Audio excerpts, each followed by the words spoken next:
YouTube, welcome back to my channel, Taylor Talks Tales. Today, I have a short little video for you guys. I'm going to be doing the New Year book tag. This was created by Bookables, so I'm going to link her channel down below. She's super awesome, super sweet. I've been following her channel for years, so credit to her. And I do apologize as well for kind of looking and sounding a little icky. I'm getting over having a really pretty rough cold. It just hit me really hard. I was starting to get sick earlier this week, and then just like New Year's Eve going to New Year's Day, it just punched me in the face. So I'm finally feeling up to making a video. I'm gonna try to keep it short though, because I don't know how long my voice is gonna last. So let's get into it. Alright, question 1. How many books are you planning to read in 2020?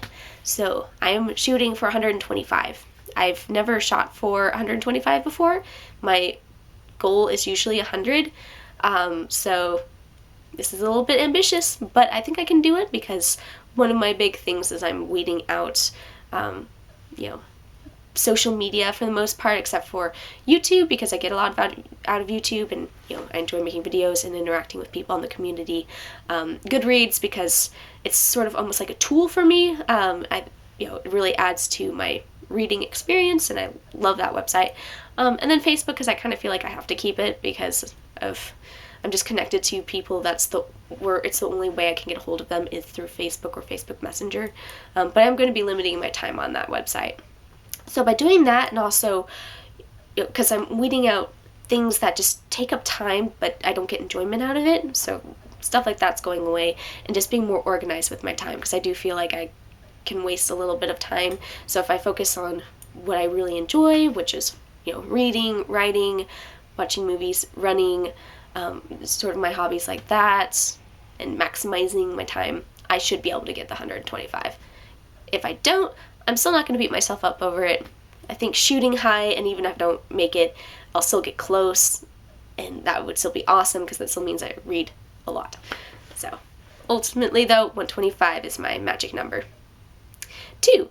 Name some books that you didn't get to this year but want to make a priority in 2020. Right off the top of my head, Doomakey and The Institute by Stephen King. I've been wanting to read Doomakey for years. I actually have a copy right on my bookshelf, but just didn't get around to it this year. I wanted it to be a summer read, and it didn't happen because my summer was crazy. And then The Institute, I had put it on hold, and my hold came through when I was out of town, and then I put a hold on it second time, and it still hasn't come through. But as soon as it does, I really want to read it because I love Stephen King and try to read. My goal is to read every single work of his, even the ones I'm not as interested in. I still just want to read them.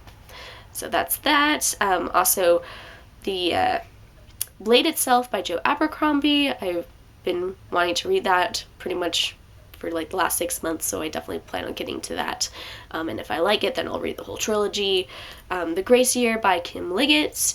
That's also one, and I have my own copy now, and that's definitely a book I'm getting into for January of 2020.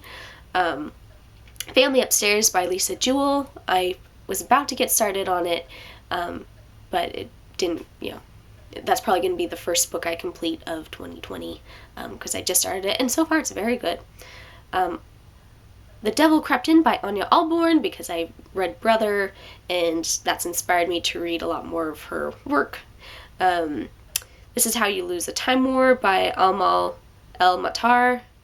I think I butchered her name, but that's the short, I don't know if it's a novella or if it's just like a shorter book, but I've heard amazing things about it. It's sort of like a sci-fi story, but with like a love story to it, and I'm definitely looking forward to reading that. So I would say those books are probably what I want to get to in 2020 that I wanted to do in 2019.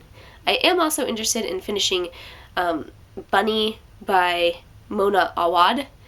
That book was crazy and was a wild ride, and I got through like well more than half of it and then had to return it to the library, and I just need to finish it. So I'm actually probably going to pick up my own copy at this point with some leftover Christmas money, just because I'm like, okay, there's a hold at the library and it's going to take a while. I should just buckle down and finish it because I was liking it up until the point I stopped.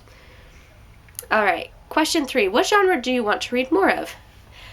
Honestly, this year I just want to focus on reading books I really want to read. Last year I branched out a lot, and I found some nice, there was a couple jewels in there of books that I would never have read had I not started to broaden my horizons a little bit. But this year I kind of want to just focus on reading books I really have an interest in, or books if someone is really passionate about it and wants me to read, then I will read it. But I kind of want to stick to just my favorite genres: horror, thriller, sci-fi, you know, and maybe exploring some good like YA contemporaries that explore mental health, a little bit more high fantasy.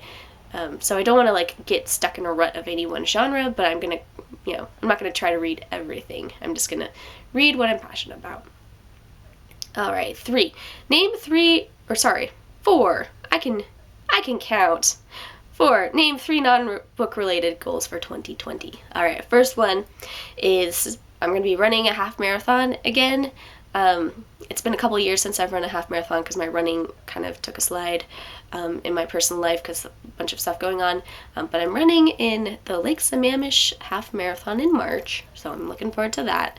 And then I am planning on doing a full marathon in the fall, which I've never run that distance before, so I'm a little nervous, but I think that's going to be plenty of time for me to do the training and get up to that point. So that's one goal. Second goal is just continue to be healthy physically, mentally, and emotionally. I feel like I'm actually doing pretty well right now, all things considered, and I just want to keep it up. Eating well. I'm no longer drinking. That is out of my life, and I've been really reaping in the benefits. Making sure eating 3 square meals a day, self-care, all of that, just having that routine and the regime and all that. I think it's going to be really good. So just keeping that up. And then 3, stay true to myself, doing things that I want to do, because sometimes I can be I'm not as open about my wants and needs with people, and I want to be more open and be able to communicate better and to set my boundaries, like healthy boundaries, and just go out, and if I say I'm going to do something, go out and do it, and just there's so much out there to explore, so I want to be a little bit more adventurous and a little bit more spontaneous. So that's kind of my third goal there. 5. What's a book you've had forever that you still need to read? Red Rising by Pierce Brown. So that book has been on my TBR on Goodreads since like 2013. It's one of the books I've had that I keep meaning to get around to it. And I'll pick it up, and even at one point this year I started and I read a couple pages into it and then set it down. And I do want to read it because I've heard really good things about it, and it's this big cool sci-fi series. I just, for whatever reason, just keep putting it off. So I'm hopefully going to try to get to it this year. We'll see, because I keep saying that almost every single year, and now it's been quite some time since 2013, so we'll see. All right, 6. One word that you're hoping 2020 will be. So originally I was going to put magical, but I do kind of want it to just be more stable. The last couple of years for me it's sort of been up and down. Like the highs have been really good, and there have been some really positives, but there's also been some lows. Like in 2019, I did some really cool traveling and, meeting some awesome people, but I also went through a really awful, rough job loss, and also my relationship ending, which was actually worse for me than the job loss, which I wasn't expecting, but the relationship, losing, my partner was very rough. So there's just, again, some ups and downs. I just want 2020 to just be more, I want exciting and fun things to happen, but I don't want it to be the case where it's like kind of a roller coaster where it's like something great happens and then something awful happens. I kind of want it to just be more like, just let me get back on my feet and get into my YouTube channel and get my book done and, have a nice steady job and be healthy and, just keep going forward. So that's sort of my hopes for 2020. So I would just say stable as opposed to magical, even though I would love some magic in my year as well. Alright, and then basically the last one is tag a friend. Honestly, I want to tag anybody who is watching this. Please let me know if you do this tag. You can either link it to me in the bottom or just do a shout out and just say, hey, I did the tag, come check out my channel. Or if I'm watching your channel, then hopefully it'll just pop up and I'll be able to see it. So anyway, thank you so much. Sorry I'm sick. Stay healthy, guys. There's definitely something going around. My whole family's gotten sick and it's just spreading. So stay healthy. Happy New Year.